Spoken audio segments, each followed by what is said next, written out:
Hi everybody, welcome to Az's Point of View. Now, I want to ask you something. Have you recently had an argument with somebody and that argument you had, you didn't resolve it? You kind of walked away without an apology, just not speaking to that person for a while. Well, if you have, I was hoping you could take a few minutes to listen to my point of view on this subject.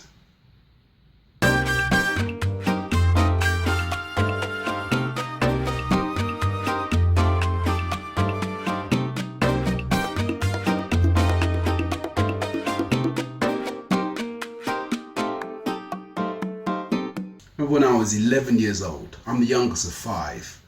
I have got an older brother and then three older sisters. Now one day my dad, he gets up and he says, okay, I'm going to go to Nigeria. I'm going to start a business there and run a business in Nigeria, send you some money back. So he goes to Nigeria. He bought an oil rig and the plan was to rent out this oil rig to different people while they can dig for precious metals and oil on their land and earn some money from it. Now, the business never really worked out, okay? So there's my mum. My mum's basically started to do, she did about 3 jobs, okay? She used to be like a home help, go around to different old ladies' houses, wash them, feed them, and clean their houses and stuff, and just generally look after them. And she had another job in the evening, which was a cleaning job. She'd go and clean a hospital. Now I remember like getting into my teens, you know, I start do silly things. I get involved in a bad crowd, getting in trouble with the police, walking street. Now I remember my mum thinking I was in college, and I was never in college. I was walking the streets. Now I specifically remember me and my friend, we loved our Kung Fu movies, okay? We used to go to the video shop, get out a whole load of movies, buy a load of snacks, and what we'd do, we'd hide round by Kilburn Station about 3:30, and I would wait for my mum to see her go to the bus stop, get on the bus for her evening job, and go. And we'd run to the house and sit down with the snacks and watch these movies. So, if I skip forward some years now, I reach about 24 years old, okay? We get a phone call from Nigeria saying, my dad has passed away. So there's my mum. She continues to just strive on, working hard, you know, raising her family. So, skip forward another few years. I hit 30. And when I hit 30, I kind of look at my mum, and all of a sudden I realise, wow, you know, my mum, she never kind of went out on a date all them years. She never brought a boyfriend home and said, this is my new boyfriend or whatever. Her life was dedicated to going to work and coming home. She always gave us everything we needed. And it's only when I hit my 30s, it kind of hit me like, wow, my mum never had fun in her life. She had her friends, she had a social aspect, but it was mainly work for my mum.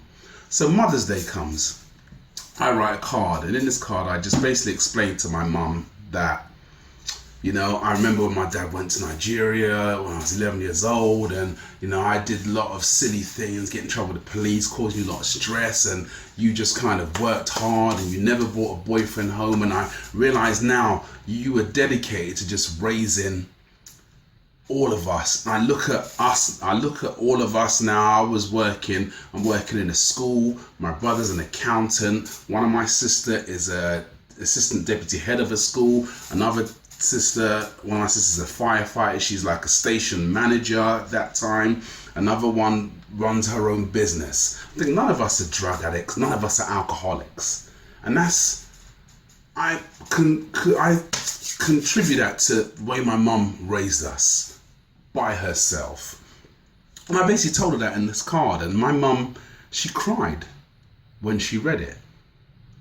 And it was just like, I was so glad I told her this, you know, because she was really touched by it. And it's almost like somebody finally appreciates how she struggled throughout her life. So we skip forward now, 2013. My mum, she starts coughing.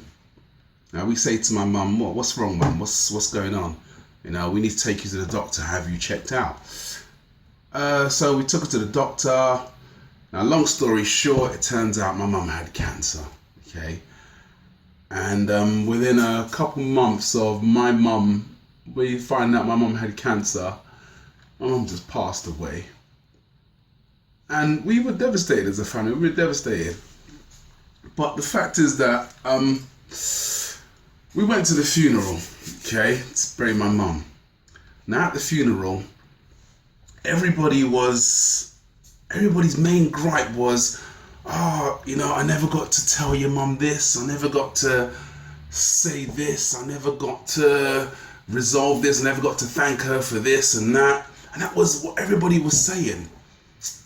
And it just made me realize, like, I'm so glad I had the opportunity to tell my mum how much I love her and how much I appreciate what she did. So, my point is, okay, we all have people we love, people we care about in our lives. If you argue with them, resolve it immediately. Because, you know, I can imagine you'd be devastated if, for God forbid, something happened to somebody you love. You get a phone call when you're at work or in college or whatever, and you get a phone call from a hospital saying, look, this person's had a heart attack, this person's been hit by a car or whatever, and you never got a chance to resolve something with them or say something you always want to say to them. You know, your last words to that person was, tell them to get lost or whatever, I hate you or whatever, and then something like that happens. That would be your biggest regret. So my suggestion to you, if you still have parents in your life, unlike myself, both my parents are gone, but if you have them, tell them you love them. Thank them every single day for the hard work they've put in, for keeping food in your belly, clothes in your back, a roof over your head. Because if you don't say these things on a regular basis, you may not have the chance to, and that will be your biggest regret. Well, look, I hope you heed this, take my advice, because I got the chance to say it to my mum, and hopefully you will have the chance to say it to the people that you love. And just keep it in mind whenever you meet somebody you care about.